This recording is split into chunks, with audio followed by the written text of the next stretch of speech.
Tonight on the Night Team. Louisville football is on the rise again.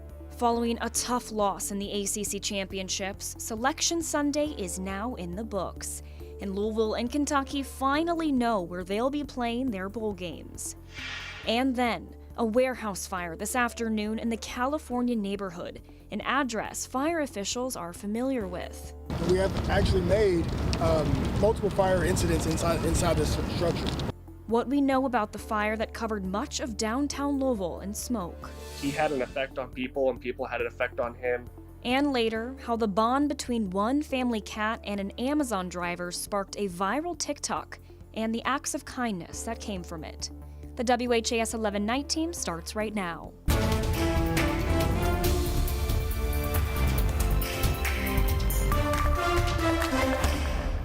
After the most controversial college football playoff selection of all time, Selection Sunday is now in the books, and we now know what bowl games Louisville and Kentucky will be playing. Thanks for joining us here on the Night Team. I'm Alex Dieterer. Kentucky will head to Jacksonville once again for the Tax Slayer Gator Bowl. The Cats were last there in 2021, beating NC State. Now the Cats will take on Dabo Swinney and the Clemson Tigers.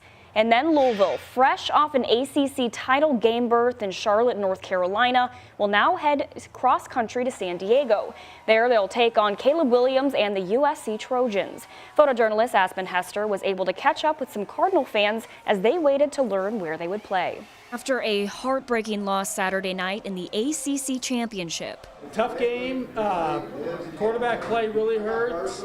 Defense played impressive, and that's football. Just can't do much more than that. They played hard, and tried, just got beat. I looked bad at halftime, to be honest.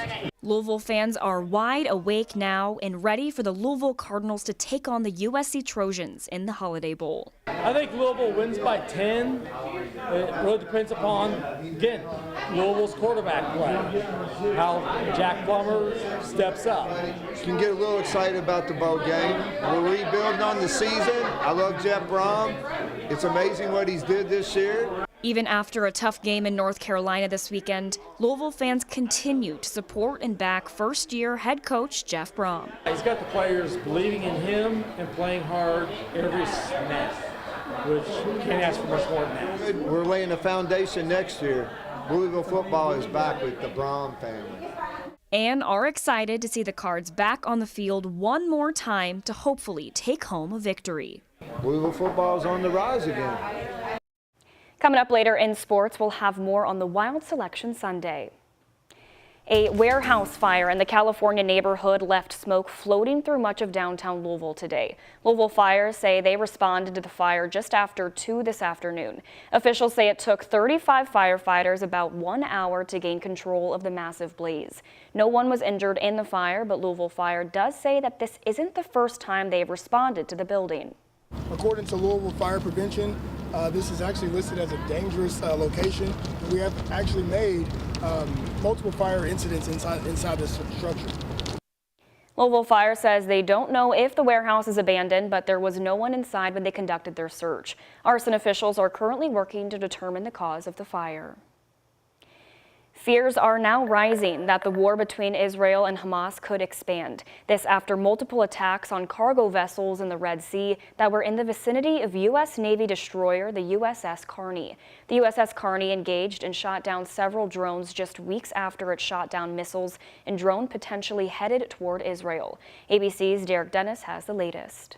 A potential escalation in the Middle East after U.S. officials say Yemen's Iranian-backed Houthi rebels launched an hours-long assault in the Red Sea. The U.S. says there was a series of missile attacks on multiple vessels in international waters and drones flying towards a U.S. warship. The Pentagon says the USS Carney acted in self-defense. Over the course of 6 hours, it followed, threatened, and ultimately took out 3 drones. Officials telling ABC News the drones were launched from Houthi-controlled territories of Yemen. The Houthis claiming responsibility for the attack, citing the Israel-Hamas war, saying their goal was to target Israeli ships. No casualties were reported, but U.S. Central Command saying the attacks jeopardized the lives of international crews representing multiple countries around the world. The Pentagon saying it will consider all appropriate responses in coordination with allies and partners. The U.S. is being very careful not to turn the Red Sea into a shooting gallery. The Houthis continue to target what they say are only Israeli ships,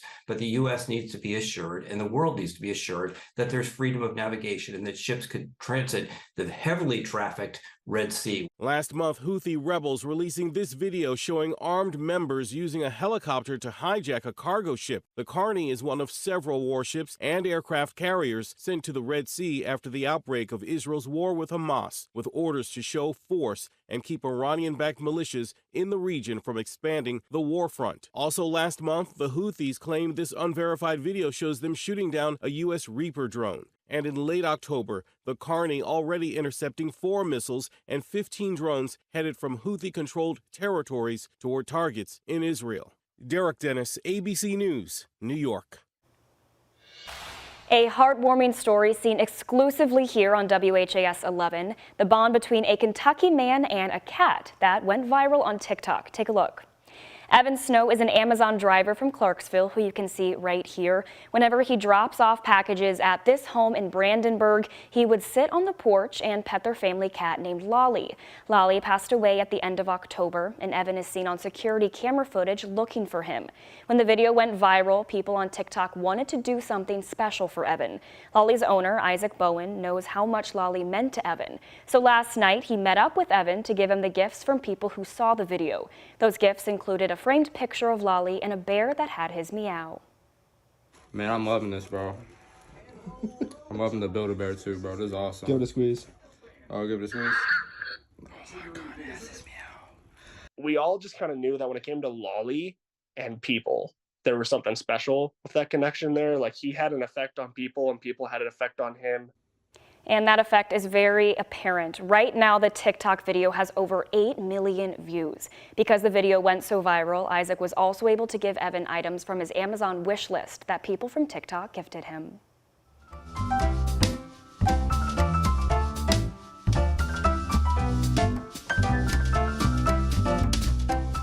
Tonight, Kentuckiana's Pride Foundation brought Drag Queens on Ice back to Paristown. You guys ready for some drag?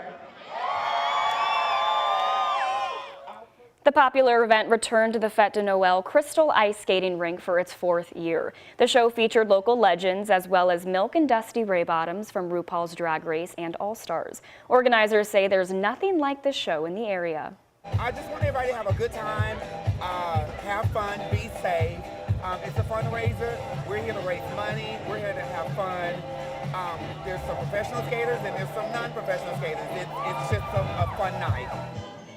A portion of the proceeds collected tonight went to Kentuckiana Pride Foundation. Paristown's Fête de Noël is continuing with fun holiday traditions all through the new year. For the latest from Paristown, you can head to our website, WHAS11.com.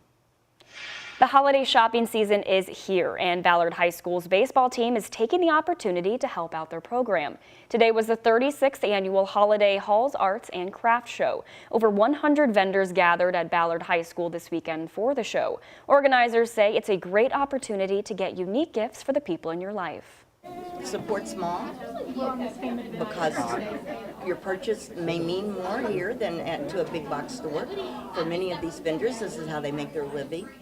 For me, it enabled me to pursue my passion of raising awareness of the needs of veterans and their families. Also at the show tonight was homemade chili and baked goods. A portion of the proceeds from this weekend's event went directly to the Ballard baseball team.